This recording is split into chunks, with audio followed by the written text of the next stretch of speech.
शुक्रवार के दिन माँ संतोषी का व्रत पूजन किया जाता है। इस पूजा के दौरान माता की आरती, पूजन तथा अंत में माता की कथा सुनी जाती है। आइए जानें शुक्रवार के दिन की जाने वाली संतोषी माता व्रत कथा। एक बुढ़िया थी, उसके 7 बेटे थे। 6 कमाने वाले थे जबकि एक निकम्मा था। बुढ़िया 6 बेटों की रसोई बनाती, भोजन कराती और उनसे जो कुछ जूठन बचती वह 7वें को दे देती। एक दिन वह पत्नी से बोला, देखो मेरी माँ को मुझ पर कितना प्रेम है। वह बोली, क्यों नहीं, सबका जूठा जो तुमको खिलाती है। वह बोला, ऐसा नहीं हो सकता है, मैं जब तक आंखों से ना देख लूं मान नहीं सकता। बहू हंस कर बोली, देख लोगे तब तो मानोगे। कुछ दिन बाद त्योहार आया। घर में 7 प्रकार के भोजन और चूरमे के लड्डू बने। वह जांचने को सिर दुखने का बहाना कर पतला वस्त्र सिर पर ओढ़े रसोई घर में सो गया। वह कपड़े में से सब देखता रहा। 6 भाई भोजन करने आए। उसने देखा माँ ने उनके लिए सुंदर आसन बिछा नाना प्रकार की रसोई परोसी और आग्रह करके उन्हें जमाया। वह देखता रहा। 6 भोजन करके उठे तब माँ ने उनकी जूठी थालियों में से लड्डुओं के टुकड़े उठाकर एक लड्डू बनाया। जूठन साफ कर बुढ़िया माँ ने उसे पुकारा, बेटा 6 भाई भोजन कर गए, अब तू ही बाकी है, उठ तू कब खाएगा। वह कहने लगा, माँ मुझे भोजन नहीं करना, मैं अब परदेश जा रहा हूँ। माँ ने कहा, कल जाता हो तो आज चला जा। वह बोला, हाँ आज ही चला जा रहा हूँ। यह कहकर वह घर से निकल गया। चलते समय पत्नी की याद आ गई। वह गौशाला में कंडे उपले थाप रही थी। वहां जाकर बोला, हम जावे परदेश आवेंगे कुछ काल, तुम रहियो संतोष से धर्म आपनो पाल। वह बोली, जाओ पिया आनंद से हमारो सोच हटाए, राम भरोसे हम रहें ईश्वर तुम्हें सहाय। 2 निशानी आपन देख धरूं मैं धीर, सुधिमती हमारी विसारियो रखियो मन गंभीर। वह बोला, मेरे पास तो कुछ नहीं, यह अंगूठी है सो ले और अपनी कुछ निशानी मुझे दे। वह बोली, मेरे पास क्या है, यह गोबर भरा हाथ है। यह कहकर उसकी पीठ पर गोबर के हाथ की थाप मार दी। वह चल दिया। चलते चलते दूर देश पहुंचा। वहां एक साहूकार की दुकान थी। वहां जाकर कहने लगा, भाई मुझे नौकरी पर रख लो। साहूकार को जरूरत थी। बोला, रह जा। लड़के ने पूछा, तनख्वाह क्या दोगे। साहूकार ने कहा, काम देखकर दाम मिलेंगे। साहूकार की नौकरी मिली। वह सुबह 7 बजे से 10 बजे तक नौकरी बजाने लगा। कुछ दिनों में दुकान का सारा लेन देन, हिसाब किताब, ग्राहकों को माल बेचना, सारा काम करने लगा। साहूकार के 7-8 नौकर थे। वे सब चक्कर खाने लगे।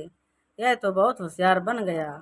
सेठ ने भी काम देखा और 3 महीने में ही उसे आधे मुनाफे का हिस्सेदार बना लिया। वह कुछ वर्ष में ही नामी सेठ बन गया और मालिक सारा कारोबार उस पर छोड़कर चला गया। इधर उसकी पत्नी को सास ससुर दुख देने लगे। सारी गृहस्थी का काम करा के उसे लकड़ी लेने जंगल में भेजते। इस बीच घर के आटे से जो भूसी निकलती उसकी रोटी बनाकर रख दी जाती और फूटे नारियल की नारेली में पानी।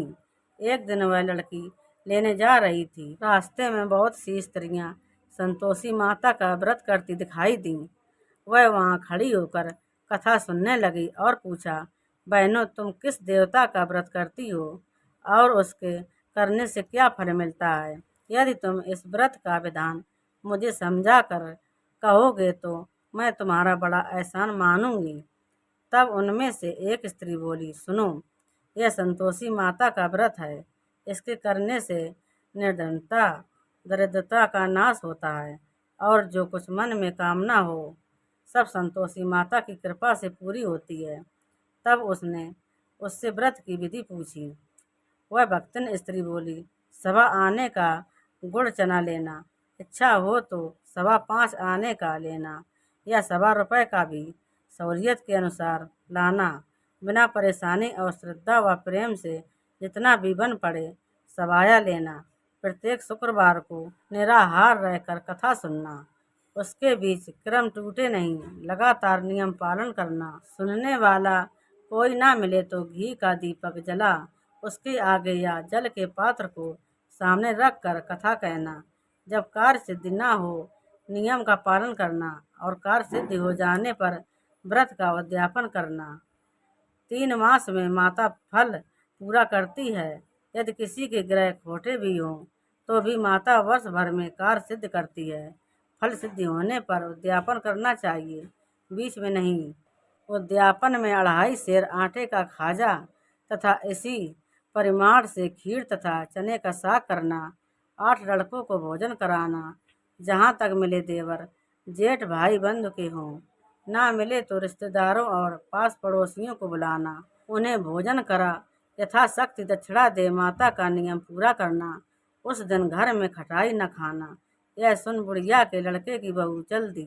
रास्ते में लकड़ी के बोझ को बेच दिया और उन पैसों से गुड़ चना ले माता के व्रत की तैयारी कर आगे चली और सामने मंदिर देखकर पूछने लगी, यह मंदिर किसका है? सब कहने लगे, संतोषी माता का मंदिर है। यह सुनकर माता के मंदिर में जाकर चरणों में लौटने लगी, दीन हो विनती करने लगी, माँ मैं निपट अज्ञानी हूँ, व्रत के कुछ भी नियम नहीं जानती, मैं दुखी हूँ। हे माता जगत जननी, मेरा दुख दूर कर, मैं तेरी शरण में हूँ। माता को दया आई। एक शुक्रवार बीता कि दूसरे को उसके पति का पत्र आया और तीसरे शुक्रवार को उसका भेजा हुआ पैसा आ पहुँचा। यह देख जेठ जेठानी मुँह सिकोड़ने लगे, लड़के ताने देने लगे, काकी के पास पत्र आने लगे, रुपया आने लगा। अब तो काकी की खातिर बढ़ेगी। बेचारी सरलता से कहती, भैया कागज आवे रुपया आवे, हम सबके लिए अच्छा है। ऐसा कहकर आंखों में आंसू भरकर संतोषी माता के मंदिर में आ मातेश्वरी के चरणों में गिरकर रोने लगी। माँ मैंने तुमसे पैसा कब मांगा है? मुझे पैसे से क्या काम है? मुझे तो अपने सुहाग से काम है। मैं तो अपने स्वामी के दर्शन मांगती हूँ। तब माता ने प्रसन्न होकर कहा, जा बेटी तेरा स्वामी आएगा। यह सुनकर खुशी से बावली होकर घर में जा काम करने लगी। अब संतोषी माँ विचार करने लगी, इस भोली पुत्री को मैंने कह तो दिया कि तेरा पति आएगा, लेकिन कैसे? वह तो इसे स्वप्न में भी याद नहीं करता। उसे याद दिलाने को मुझे ही जाना पड़ेगा। इस तरह माता जी उस बुढ़िया के बेटे के पास जा स्वप्न में प्रकट हो कहने लगी, साहूकार के बेटे सो रहा है या जागता है? वह कहने लगा, माता सोता भी नहीं जागता भी नहीं हूँ, कहो क्या आज्ञा है? माँ कहने लगी, तेरे घर बार कुछ है कि नहीं? वह बोला, मेरे पास सब कुछ है, माँ बाप हैं, बहू है, क्या कमी है?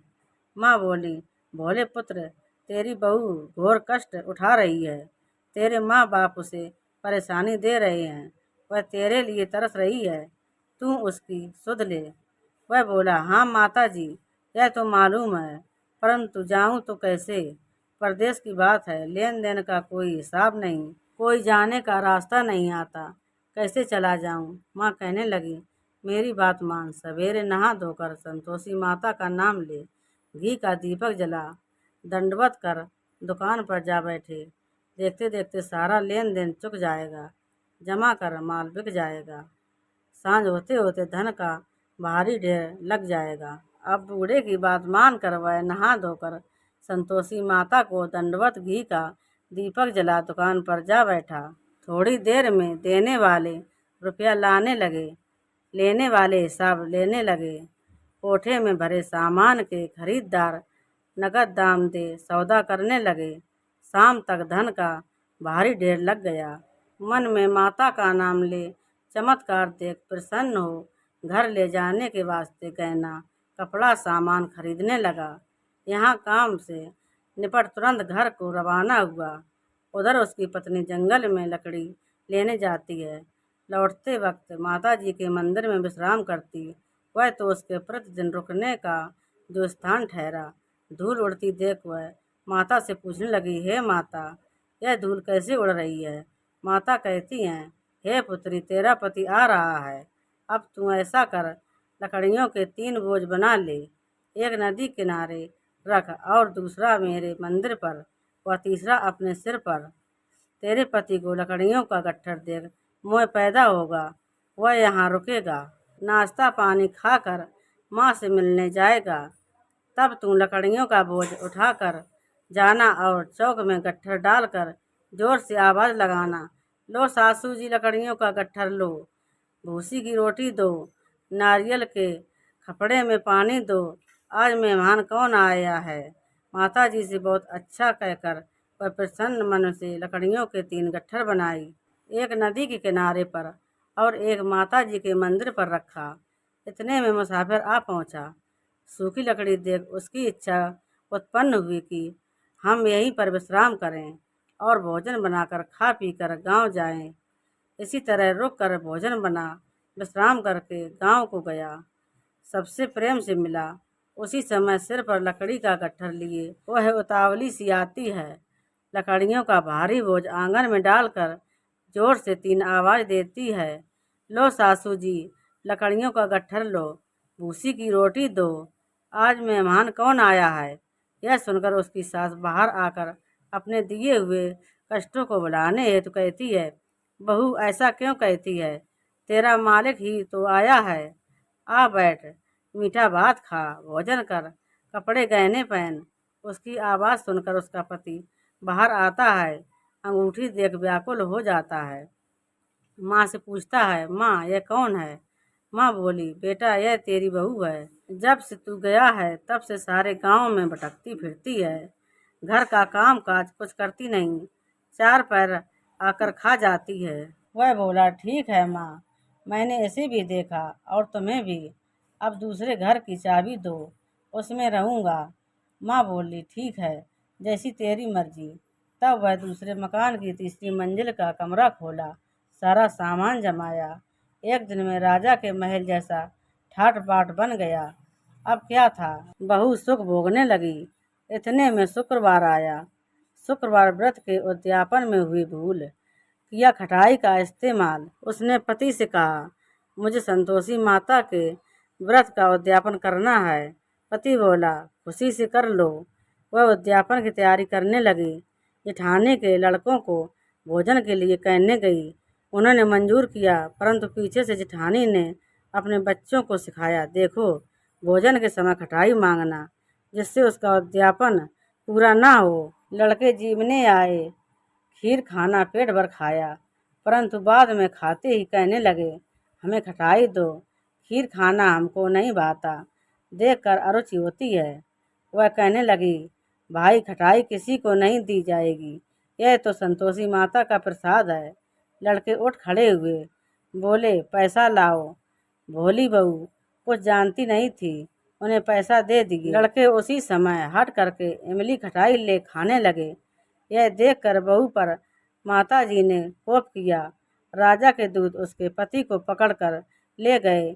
जेठ जेठानी मन माने वचन कहने लगे, लूट लूट कर धन इकट्ठा कर लाया है, अब सब मालूम पड़ जाएगा, जब जेल की मार खाएगा। बहू से यह सहन नहीं हुए। माँ संतोषी से मांगी माफ़ी।